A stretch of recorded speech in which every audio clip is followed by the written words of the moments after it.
झोपड़े के द्वार पर बाप और बेटा दोनों एक बुझे हुए अलाव के सामने चुपचाप बैठे हुए थे और अंदर बेटे की जवान बेबी बुधिया प्रसव वेदना में पछाड़ खा रही थी। रह रहकर उसके मुंह से ऐसी दिल हिला देने वाली आवाज़ निकलती थी कि दोनों कलेजा थाम लेते थे। जाड़ों की रात थी। प्रकृति सन्नाटे में डूबी हुई। सारा गांव अंधकार में लय हो गया था। घिसू ने कहा, मालूम होता है बचेगी नहीं। सारा दिन दौड़ते हो गया, जा देख तो आ। माधव चिढ़कर बोला, मरना ही है तो जल्दी मर क्यों नहीं जाती? देख कर क्या करूं? तू बड़ा बेदर्द है वे। साल भर जिसके साथ सुख चैन से रहा, उसी के साथ इतनी बेवफाई। तो मुझसे तो उसका तड़फना और हाथ पांव पटकना नहीं देखा जाता। चमारों का कुनबा था और सारे गांव में बदनाम। घिसू एक दिन काम करता तो 3 दिन आराम करता। माधव इतना कामचोर था कि आधे घंटे काम करता तो घंटे भर चिलम पीता। इसलिए उन्हें कहीं मजदूरी नहीं मिलती थी। घर में मुट्ठी भर भी अनाज मौजूद हो तो उनके लिए काम करने की कसम थी। जब घर 2-4 फाके हो जाते तो घिसू पेड़ पर चढ़कर लकड़ियां तोड़ लाता और माधव बाजार से बेच लाता। और जब तक वो पैसे रहते दोनों इधर उधर मारे मारे फिरते। गांव में मेहनती आदमी के लिए 50 काम थे, मगर इन दोनों को उसी वक्त बुलाते जब 2 आदमियों से एक का काम पाकर भी संतोष कर लेने के सिवा कोई और चारा न होता। अगर दोनों साधु होते तो उन्हें संतोष और धैर्य के लिए संयम और नियम की बिल्कुल जरूरत न होती। ये तो उनकी प्रकृति थी। विचित्र जीवन था इनका। घर में मिट्टी के 2-4 बर्तन के सिवा कोई संपत्ति नहीं। फटे चिथड़े से अपनी नंगता को ढाके हुए जिए जाते थे। संसार की चिंताओं से मुक्त, कर्ज से लदे हुए, गालियां भी खाते, मार भी खाते, मगर कोई गम नहीं। दीन इतने की वसूली की बिल्कुल आशा न रहने पर भी लोग इन्हें कुछ न कुछ कर्ज दे देते। मटर आलू की फसल में दूसरों के खेतों से मटर या आलू उखाड़ लाते और भून भान कर खा लेते, या 10-5 ऊख उखाड़ लाते और रात को चूसते। घिसू ने इसी आकाशवृत्ति से 60 साल की उम्र काट दी और माधव भी पूत बेटे की तरह बाप ही के पद चिन्हों पर चल रहा था, बल्कि उसका नाम और भी उजागर कर रहा था। इस वक्त भी दोनों अलाव के सामने बैठकर आलू भून रहे थे, जो कि किसी खेत से खोद लाए थे। घिसू की स्त्री का तो बहुत दिन हुए देहांत हो गया था। माधव का ब्याह पिछले साल हुआ था।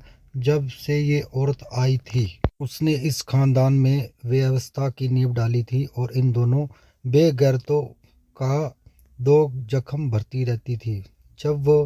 जब से वो आई, ये दोनों और भी आलसी और आराम मतलब हो गए थे, बल्कि कुछ अकड़ने भी लगे थे। कोई कार्य करने को बुलाता तो निर्ब्याज भाव से दुगनी मजदूरी मांगते।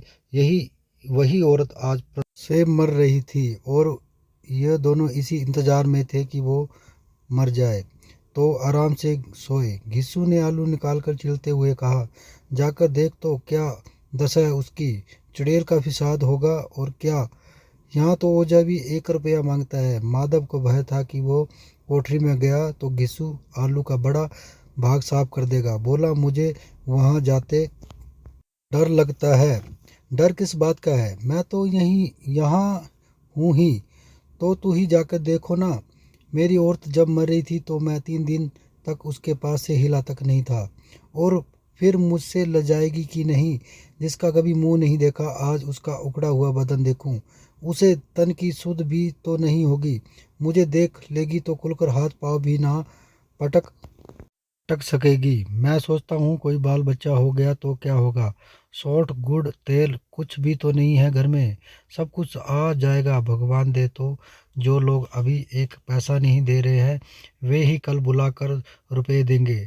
मेरे 9 लड़के हुए, घर में कभी कुछ ना था, मगर भगवान ने किसी न किसी तरह बेड़ा पार ही लगाया। जिस समाज में रात दिन मेहनत करने वालों की हालत उनकी हालत से कुछ बहुत अच्छी ना थी, और किसानों के मुकाबले में वे लोग जो किसानों की दुर्बलताओं से लाभ उठाना जानते थे, कहीं ज़्यादा संपन्न थे। वहाँ इस तरह की मनोवृत्ति का पैदा हो जाना कोई अचरज की बात ना थी।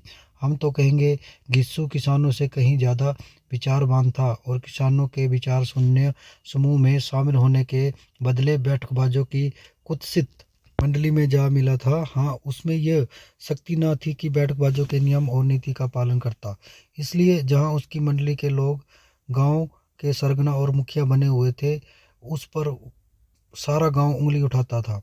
फिर भी उसे ये तसल्ली तो थी ही कि अगर वो फटे हाल है तो कम से कम उसे किसानों की जैसी जी तोड़ तो नहीं करनी पड़ती, और उसकी सरलता और निहरता से दूसरे लोग बेवजह फायदा तो नहीं उठाते। दोनों आलू निकाल निकाल कर जलते जलते खाने लगे। कल से कुछ नहीं खाया था, इतना सब्र ना था कि ठंडा हो जाने दे। कई बार दोनों की जवानें जल गई।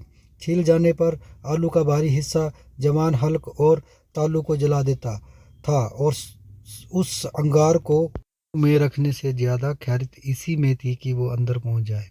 वहाँ उसे ठंडा करने के लिए काफ़ी सामान थे, इसलिए दोनों जल्द जल्द निकल जाते। हालांकि इस कोशिश में उनकी आंखों से आंसू निकल आते। घीसू को उस वक्त ठाकुर की बरात की याद आई, जिसमें 20 साल पहले वो गया था।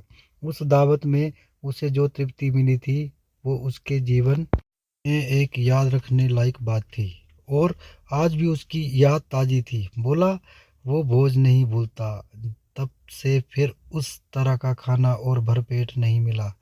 लड़की वालों ने सबको भरपेट पूरियां खिलाई थी। सबको, छोटे बड़े, सबने पूरियां खाई, और असली घी की चटनी, रायता, 3 तरह के सूखे साग, एक रसेदार तरकारी, दही, चटनी, मिठाई।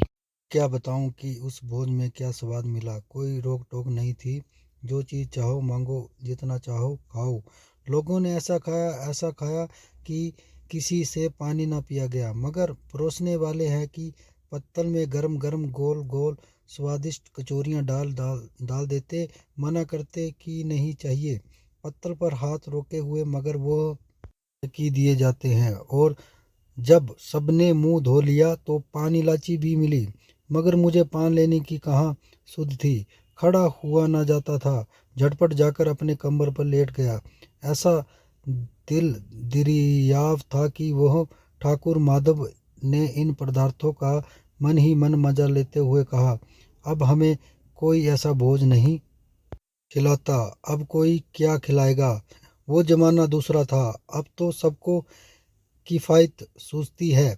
शादी ब्याह में मत खर्चा करो, क्रियाक्रम में मत खर्च करो। पूछो गरीबों का माल बटोर बटोर कर कहाँ रखोगे। बटोरने में तो कमी नहीं है। हाँ, खर्च में किफ़ायती सूझती है। तुमने एक 20 पूरियाँ खाई होगी। 20 से ज़्यादा खाई थी। मैं 50 खा जाता। 50 से कम मैंने ना खाई होगी। अच्छा पक्का था, तू तो मेरा आधा भी नहीं है। आलू खाकर दोनों ने पानी पिया और वहीं अलाव के सामने अपनी धोतियां ओढ़कर पाँव पेट में डाले सो रहे, जैसे दो बड़े बड़े अजगर गुडेलियां मारे पड़े हो। और बुधिया अभी तक करा रही थी। वीडियो अच्छी लगी हो तो दोस्तों प्लीज़ लाइक और शेयर जरूर करें।